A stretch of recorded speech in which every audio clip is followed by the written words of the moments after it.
Hello friends, मेरा नाम है शशांक सिंह और आप देख रहे हैं मेरा यूट्यूब चैनल। आज का जो टॉपिक है जिसके बारे में हम पढ़ने जा रहे हैं वो है हमारा एक्सोजेनिस प्रोसेस पार्ट 1। लास्ट वीडियो में हम लोगों ने पढ़ा था एंडोजेनिस फोर्सेस के बारे में, यानी कि हमारे इंटीरियर ऑफ अर्थ से जो फोर्सेस निकल रही हैं, यानी कि जो एनर्जी रिलीज हो रही है। अब हम पढ़ेंगे हमारे अर्थ के बाहर, यानी कि जो हमारी एक्सोजेनिस फोर्सेस है, यानी अर्थ के जो बाहर हमारी फोर्सेस लग रही हैं, जो जिससे हमारा लैंड फॉर्मेशन हो रहा है वो अंदर से हो रहा था, अब ये बाहर से किस तरीके से हो रहा है, अब हम उसके बारे में पढ़ेंगे। ये पार्ट 1 इसलिए लिखा है क्योंकि ये जो टॉपिक है थोड़ा सा बड़ा है, तो इसको मैंने 2 हिस्सों में बनाया है। ठीक है, तो कनेक्ट करते हुए चलिएगा। थोड़ा सा समझने में थोड़ा डिफरेंट है क्योंकि लैंग्वेज थोड़ी सी अजीब है, तो इसीलिए मैंने इसको 2 पार्ट में बनाया है ताकि इजीली आप इसको समझ सके। तो ये पहला एक पार्ट है, दूसरा पार्ट इसी की कंटिन्यूएशन का है, तो बस उसको मैं 2 पार्ट में बना दिया इसको थोड़ा समझने के पॉइंट ऑफ व्यू से, ताकि वीडियो भी ज्यादा बड़ी ना हो और आपको इजीली समझ में आ जाए चीजें। तो देखिए, तो ये जो टॉपिक है हमारा एक्सोजेनिस प्रोसेस क्या होता है। बेसिकली एक्सोजेनिस प्रोसेस हो गया हमारा, यानी कि अर्थ के जो बाहर हमारी फोर्सेस लग रही हैं। अब अर्थ के बाहर क्या क्या फोर्सेस लग रही हैं, तो देखिए शुरुआत करते हैं, पहले पढ़ लेते हैं। So derive their energy from, यानी exogenic process derive their energy from atmosphere determined by the ultimate energy from sun and also the gradient created by tectonic factors। ये पूरा मैंने इसलिए लिखा है इसको समझने के लिए, ताकि देखिए यानी कि जो एक्सोजेनिस प्रोसेस ये जो लग रहा है, ये जो फोर्सेस लग रही हैं, इसका पूरा का पूरा मतलब क्रेडिट किसको जाता है, वो जाता है सन को। सन को इसलिए क्योंकि sun is the ultimate source of energy, लेकिन सन के चलते हुए ही हमारी विंड्स मूव करती हैं। अब आप कहोगे कि सन से विंड का क्या कनेक्शन, तो मैं आप लोगों को बता दूं कि जो हमारा सूरज है, यानी कि जो हमारा सन है, उसकी जो सनरेज हमारी अर्थ पे पड़ रही है, उसी की वजह से हमारा लो प्रेशर और हाई प्रेशर क्रिएट होता है। अक्सर मैंने अपनी कई वीडियोस में एक छोटा सा ब्रीफ इंट्रोडक्शन दिया है। लो प्रेशर क्रिएट होगा जहां पे सबसे ज्यादा हीट प्रोड्यूस होती है। तो जैसे अगर हमारा इक्वेटर है, अगर मैं अपनी अर्थ की बात करूं, तो ये हमारी अर्थ है। तो आप लोगों ने पढ़ा है ना छोटी क्लासेस में कि Tropic of Cancer, Tropic of Capricorn, और ये हमारा इक्वेटर। तो हमारा जो सन होता है वो सबसे ज्यादा सनरेज यहीं पे तो फैलाता है, क्योंकि यहीं पे सबसे ज्यादा सनरेज आती हैं, और यहीं पे हमारा सबसे ज्यादा लो प्रेशर क्रिएट होता है, और यहीं पे हमारी सबसे ज्यादा बरसात देखने को मिलती है, इंडिया, साउथ अफ्रीका, और यहीं सबसे ज्यादा मिनरल्स पाए जाते हैं। इसीलिए आया समझ में। इसलिए तो sun is the ultimate source of energy. तो सन की वजह से विंड का मूवमेंट होगा, विंड चलेगी यानी हवा चलेगी, एयर जो होती है जब वो मूव करती है उसको हम विंड बोलते हैं। तो विंड मूव करेगी तो low pressure high pressure create होगा, उसी के चलते हुए बरसात देखने को मिलेगी। अब ये जो एक्सोजेनिस फोर्सेस हैं, तो एक्सोजेनिस फोर्सेस क्या है, मैंने बताया था ना लास्ट वीडियो में। विंड होती है, यानी कि जो हवा चल रही है, और उसके अलावा सनरेज हो गई, उसके अलावा बरसात हो गई, ग्लेशियर हो गया जो मेल्ट होता है, बर्फ हो गई। ये सारी चीजों का जो प्रक्रिया है, जो प्रोसेस है, वो किससे हो रहा है, सन से हो रहा है। तो sun is the ultimate source of energy, और इन्हीं सारी चीजों के चलते हुए क्या हो रहा है, अर्थ में चेंजेस आ रहे हैं। तो जो अब हम पढ़ेंगे इसमें सारी चीजें, तो पहला तो हो गया सन, ठीक है। अब इसके बाद आता है and also the gradients created by tectonic factors. तो ग्रेडियंट्स क्या बताया था मैंने, ग्रेविटी होती है जो बेसिकली क्या, कोई भी स्लोप होता है, तो जब स्लोप होगा इस तरीके से, जब इस तरीके से जो स्लोप बनता है उसको हम ग्रेडियंट्स कहते हैं। तो ग्रेविटी अगर कोई सामान यहाँ पर है, वो नीचे जाएगा, स्लोप की वजह से तो जाएगा ना, दूसरा उसको ग्रेविटी खींचेगी। अगर ये ऐसे स्ट्रेट होगा तो ये मूव नहीं कर पाएगा, लेकिन जैसे ये स्लोप बन जाएगा, जैसे माउंटेन्स होते हैं, तो क्या है, मूवमेंट होगा नीचे की तरफ, तो ग्रेविटी खींचेगी उसको। लेकिन इसमें ये कह रहा है कि ये जो ग्रेडियंट्स का फॉर्मेशन होता है, ये बन रहा है टेक्टोनिक फैक्टर्स की वजह से। तो अब आप कहोगे कि सर टेक्टोनिक फैक्टर्स जो है, टेक्टोनिक तो हम लोगों ने पढ़ा था लास्ट हमारे क्या कहते हैं एंडोजेनिस में। तो एंडोजेनिस में पढ़ा था टेक्टोनिक फैक्टर्स। तो वो क्या होता है, देखिए टेक्टोनिक प्लेट्स में क्या होता है, जब टेक्टोनिक प्लेट्स बनती हैं तो 2 प्लेट सबडक्ट होती हैं, टकराती हैं, तो क्या करती हैं, माउंटेन्स बनाती है ना। तो जब वो, एक बार मैं ठीक से बना देता हूं इसको, जब 2 प्लेट टकराई इस तरीके से माउंटेन बना दिया उसने, ठीक है। ये प्रोसेस होता है हमारे दूसरे वाले, पिछले वाले प्रोसेस में, हमारे एंडोजेनिस प्रोसेस में। ये एंडो और एक्सो ये थोड़ा सा कंफ्यूजिंग है, इसलिए मैं बार बार देख रहा हूं। तो एंडोजेनिस प्रोसेस होता है, ठीक है। तो एंडोजेनिस प्रोसेस में हमारा टेक्टोनिक प्लेट बन के तैयार हो जाती है, टेक्टोनिक प्लेट से टकरा के माउंटेन्स बन जाते हैं। लेकिन जब माउंटेन्स बन गए तो ये क्या बना दिया, ग्रेडियंट ही तो बना दिया। तो यानी कि जो gradients created by tectonic factors की वजह से ही हमारे ग्रेडियंट्स बनते हैं, वो ये कहना चाहता है इसमें। तो इसलिए इसको मैंने पूरा लिखा था, इसको एक्सप्लेन करने के लिए अच्छे से। तो यहां तक आपको समझ में आ गया होगा। अब हम आगे बढ़ते हैं। तो इतना तो समझ में आ गया कि सन एक तो हो गया हमारा अल्टीमेट सोर्स ऑफ एनर्जी जो सारी चीजों को क्रिएट कर रही है, साथ ही साथ हमारे उसके अलावा जो ग्रेडियंट्स बने, यानी कि जो ग्रेविटी से जो पुल पुश होता है, वो सारा किससे बन रहा है, टेक्टोनिक फैक्टर्स की वजह से ग्रेडियंट्स बनते हैं। ठीक है, यहां तक हो गया। अब आगे आता है ग्रेविटेशनल फोर्स। तो ग्रेविटेशनल फोर्स हमने पढ़ा था लास्ट वीडियोस में कि ग्रेविटेशनल फोर्स एक बहुत बड़ा रोल प्ले कर रहा है किसके लिए, हमारी जो फोर्सेस को मूवमेंट करने के लिए, कोई भी सामान है उसके मूवमेंट के लिए ग्रेविटेशनल फोर्स एक सबसे बड़ा फैक्टर है। तो ग्रेविटेशनल फोर्स है तो produce movement of matter in down slope direction, मतलब कोई भी चीज है तो ऊपर से ऐसे ही नीचे आ रही है तो जस्ट बिकॉज ऑफ ग्रेविटी, तो ग्रेविटी की वजह से ही तो ये चीज नीचे आ रही है। और ये ग्रेविटी एक सबसे बड़ा रोल प्ले कर रही है इन फोर्सेस को मूवमेंट करने का और हमारी अर्थ में चेंजेस लाने का। जैसे कि माउंटेन से पानी बह के आ रहा है, नदियों से बर्फ बहकर आ रही है, पिघल के बहकर आ रही है, ठीक है। उसके अलावा सैंड, सॉइल, नदियां बहते हुए मिनरल्स लेते हुए समुद्र में जा रही है जिससे सॉल्ट बन रहा है, केमिकल प्रोसेस। तो ये सारी चीजें ग्रेविटी की वजह से ही हो रही है, ग्रेविटी ही तो खींच रही है उसको नीचे की तरफ।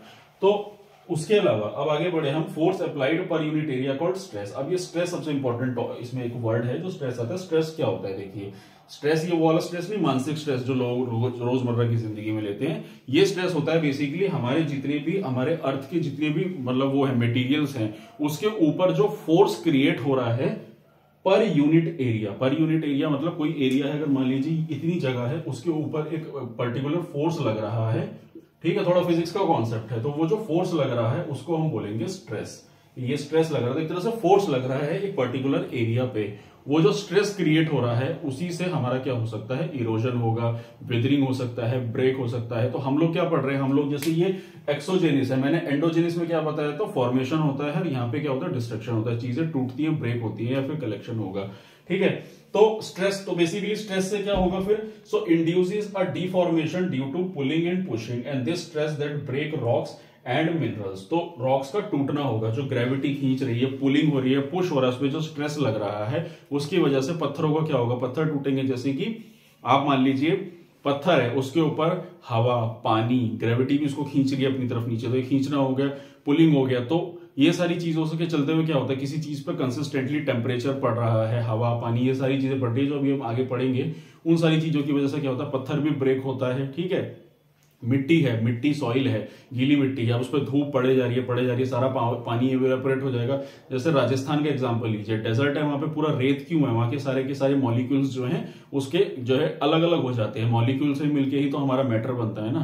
तो मैं अब इसको आगे एक्सप्लेन करूंगा मॉलिक्यूल वाला कॉन्सेप्ट को। तो देखिए क्या होता है, इतना पहले समझ लो फिर मैं बताऊंगा अभी क्या होगा। So beside the gravitational stress earth material become subjective to molecular stress. ये क्या है, तो ग्रेविटेशनल स्ट्रेस तो लग ही रहा है अर्थ का, साथ ही साथ उसके मटेरियल जो है, यानी कि जो भी मैटर है वो क्या हो रहा है, वो मॉलिक्यूलर स्ट्रेस में हो रहा है। तो मॉलिक्यूलर स्ट्रेस हो गया, जो मॉलिक्यूल्स उसके दूर दूर भागेंगे। जैसे मान लीजिए कोई भी मैटर है, अगर यहाँ थोड़ा सा फिजिक्स का है, इसको थोड़ा कंफ्यूज मत होना आप लोग। अगर ये जो मॉलिक्यूल्स अटैच होते हैं ना, एकदम आपस में सारे जुड़े हुए होते हैं, ठीक है, लेकिन जब ग्रेविटी खींच रही है या इस पे जब स्ट्रेस लग रहा है, ये जो अभी स्ट्रेस क्यों लग रहा है वो भी बताऊंगा। तो ये सब क्या है, दूर दूर हो जाएंगे, दूर दूर हो जाएंगे। तो जैसे अभी डेजर्ट का मैंने एग्जांपल दिया कि डेजर्ट की मिट्टी कैसे है, पहले उसमें अगर इतनी गर्मी पड़ रही है, पानी है नहीं, बरसात होती नहीं है वहां पे, तो मिट्टी सारी रेत बन जाती है और दूर दूर फेंक जाएंगे। इवन वहां के जो पत्थर होंगे, पहाड़ होंगे, वो भी मॉलिक्यूल्स में टूट टूट के अलग अलग हो जाएंगे। तो मॉलिक्यूलर स्ट्रेस मतलब चीजों का अलग अलग हो जाना, एकदम बिखर जाना चीजों का। तो हम लोग यही पढ़ रहे हैं ना, ये जो टॉपिक है हमारा एक्सोजेनिस, यानी कि फोर्सेस जो लग रही है जिसके कारण से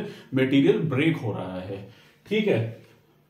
अब ये स्ट्रेस क्यों हो रहा है, अब देखो, caused by temperature change, crystallisation और मेल्टिंग। अब बर्फ पिघलेगी, सनरेज की वजह से बर्फ पिघलेगी तो मॉलिक्यूल्स अलग अलग भागेंगे, क्रिस्टलाइजेशन हो गया, टेम्परेचर चेंज, टेम्परेचर बदलेगा, गर्म ठंडा होगा तो क्या होगा, चीजें ब्रेक करेंगी, ठीक है ना। जैसे कि और उसके अलावा जैसे मान लीजिए अब अंडे को हम उबालते हैं, लिक्विड फॉर्म में होता है, अंडा को जब हम बॉईल करते हैं तो वो क्या होता है, सॉलिड फॉर्म में आ जाता है, होता है ना। तो क्या हो रहा है, टेम्परेचर उसका बदल जाता है, टेम्परेचर बदलेगा तो ये चीज क्रिएट हो रही है। तो कहने का मतलब क्या है कि जब ये हमारी फोर्सेस लग रही है हमारी अर्थ के ऊपर, ये जो एक्सोजेनिस फोर्सेस लग रही है, एक्सोजेनिस फोर्सेस की वजह से, जैसे ग्रेविटेशनल स्ट्रेस हमने पढ़ा, और ग्रेविटेशनल स्ट्रेस के लगते हुए क्या हो रहा है, चीजों को खींचा जा रहा है, तो उससे क्या मॉलिक्यूल्स जो उसके अलग अलग हो रहे हैं टेम्परेचर और इन सारी चीजों की वजह से। तो मॉलिक्यूल जो मैटर है वो अलग अलग फॉर्म में चेंज हो जा रहे हैं, यानी कि अपनी अपनी जगह छोड़ दे रही हैं। तो इतना हो गया यहां तक। अब आता है हमारा केमिकल प्रोसेस। ये तो था ग्रेविटेशनल स्ट्रेस, उसके बाद दूसरा होता है हमारा केमिकल प्रोसेस। तो केमिकल प्रोसेस, तो अच्छा मैं एक बार थोड़ा सा ना पहले ये इतने पार्ट को पहले मैं बता देता हूँ, अगर दोबारा से रिवाइज, फिर ये अगला का कंटिन्यू वाला पार्ट है। तो हम लोगों ने बेसिकली क्या पढ़ा, हम लोगों ने पढ़ा sun is the ultimate source of energy. उसके बाद हमने पढ़ा कि जो टेक्नोटॉनिक फैक्टर्स हैं उससे क्या होता है, ग्रेडियंट्स तैयार हो गए, ठीक है। अब सन सोर्स ऑफ एनर्जी है, ठीक है, तो हमारा जो मेन फैक्टर है जो चीजों का मूवमेंट करा रहा है, बेसिकली क्या है, ये फोर्सेस में क्या हो रहा है, हमारी चीजों का पहले तो मूवमेंट हो रहा है। तो मूवमेंट किस तरीके से हो रहा है, ग्रेविटेशनल फोर्स की वजह से, और उसके बाद फोर्स अप्लाइड पर यूनिट वो स्ट्रेस। तो स्ट्रेस बेसिकली क्या है, ग्रेविटेशनल। तो उसको एक तरह से समझिए, स्ट्रेस क्रिएट होगा तो क्या होता है, चीजों का क्या हो रहा है, मॉलिक्यूलर स्ट्रेस क्रिएट हो रहा है, जिसकी वजह से टेम्परेचर, सारी चीजों की वजह से चीजें अलग अलग भाग रही हैं, ठीक है। तो ये तो हमारा हुआ एक पार्ट, अभी हमने जिसको समझा। अब आता है हमारा chemical process normally lead to loosening of bonds between grains, dissolving of soluble minerals and cementing material. तो अब केमिकल प्रोसेस में क्या हो गया, जैसे कि मट्टी है, मट्टी में पानी पड़ा, बरसात हुई तो वो बह गई। या फिर सीमेंट का एक अच्छा एग्जांपल आप देखिए, सीमेंट में जब पानी पड़ता है तो केमिकल प्रोसेस से वो ठोस हो जाता है। तो कहने का क्या है कि केमिकल प्रोसेस, तो यानी कि बरसात हो रही है, हवा चल रही है, तो वो मॉलिक्यूल्स को इधर से उधर ट्रांसफर कर रहा है, और इसी के चलते हुए lead to weathering, mass movement, erosion is development of stresses in the body of the earth materials. तो यानी कि हमारी अर्थ के जितने भी मटेरियल्स हैं उनमें कभी हवा लग रही है, पानी लग रहा है, धूप पड़ रही है, टेम्परेचर फिर ठंडा भी हो रहा है, तो मटेरियल में तो बदलाव आएगा ना। अगर आप मान लीजिए, जैसे अगर आपने खाना बनाया या आप कोई भी चीज ले लीजिए, आप कोई भी पानी ही ले लीजिए, पानी को आप फ्रिज में रखेंगे तो क्या होगा, बर्फ बन जाएगा क्योंकि टेम्परेचर उसका कम हो गया। अगर उसी पानी को फिर आप गैस पे जला के रख दीजिए तो वो गर्म हो जाएगा, तो टेम्परेचर बढ़ जाएगा। तो पानी का फॉर्म बदल रहा है ना, स्टेट कभी सॉलिड हो रहा है, कभी लिक्विड हो रहा है। ज्यादा उबाल दोगे, ज्यादा टेम्परेचर हाई करोगे तो वो इवेपोरेट हो जाएगा। तो चेंजेस आ रहे हैं ना। तो ठीक उसी तरीके से हमारी अर्थ में क्या होता है, ठंड भी आती है, बरसात भी आती है, गर्मी भी आती है। तो जितने भी मटेरियल्स हैं हमारे अर्थ के, उसमें चेंजेस तो आएंगे ना। तो वो चेंजेस किस तरीके से आ रहे हैं, वो फोर्सेस जो काम कर रही हैं, ये जितनी भी फोर्सेस है, हीट हो गई, प्रेशर हो गया, विंड हो गई, ये सारी फोर्सेस से अर्थ के मटेरियल में चेंजेस आता है, जिसमें नए नए फॉर्मेशंस देखने को मिलते हैं, कि जैसे कि लैंडस्लाइड हो जाते हैं, ठीक है, मिट्टी का सॉइल इरोजन हम जिसको बोलते हैं, वेदरिंग होता है। तो अब वो चीजें कैसे होंगी और आगे डिटेल में हम जानेंगे वो अगली वीडियो में। इसलिए मैंने एक पार्ट को कवर अप करा, फिर हम दूसरे पार्ट को कवर करेंगे। तो एक बार मैं वीडियो को कंपाइल कर देता हूं दोबारा से जल्दी से। तो देखिए क्या है कि पहला तो सन होता है, तो सन अभी आगे कनेक्ट कर जाओगे आप लोग।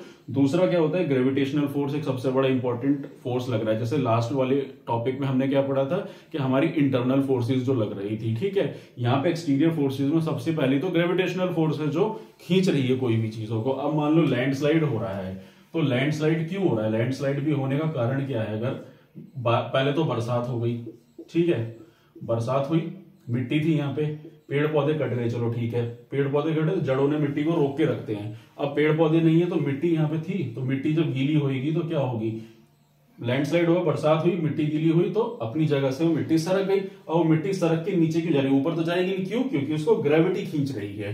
तो ये क्या हुआ, ये हमारा एक्सोजेनिस प्रोसेस हुआ ना, कि चीजों का एक जगह से दूसरी जगह ट्रांसफर हो रहा है, चीजों का मूवमेंट हो रहा है। तो क्या क्या फोर्सेस लगी इसमें, ग्रेविटेशनल फोर्स लगा, और दूसरा रोल हुआ रेनफॉल का। तो ग्रेविटेशनल वाला हम यहाँ पढ़ चुके हैं, अब हम रेनफॉल, टेम्परेचर, वो वाला हम पढ़ेंगे इसकी अगली वीडियो में। तो आई होप आपको समझ में आओगा हमारे इस टॉपिक के बारे में जो मैं आपको बताया। तो यही था मेरा आज का टॉपिक। और अगर आपको मेरा काम पसंद आ रहा है, अगर आपको मेरी वीडियो अच्छी लगी है, तो मेरे चैनल को सब्सक्राइब कीजिए, मेरी वीडियो को लाइक कीजिए, और आने वाले समय में आपको और ऐसे इन्फॉर्मेटिव वीडियोस मिलती रहेंगी। तो मिलते हैं हम अगली वीडियो में। तो आज के लिए इतना ही। Thank you very much.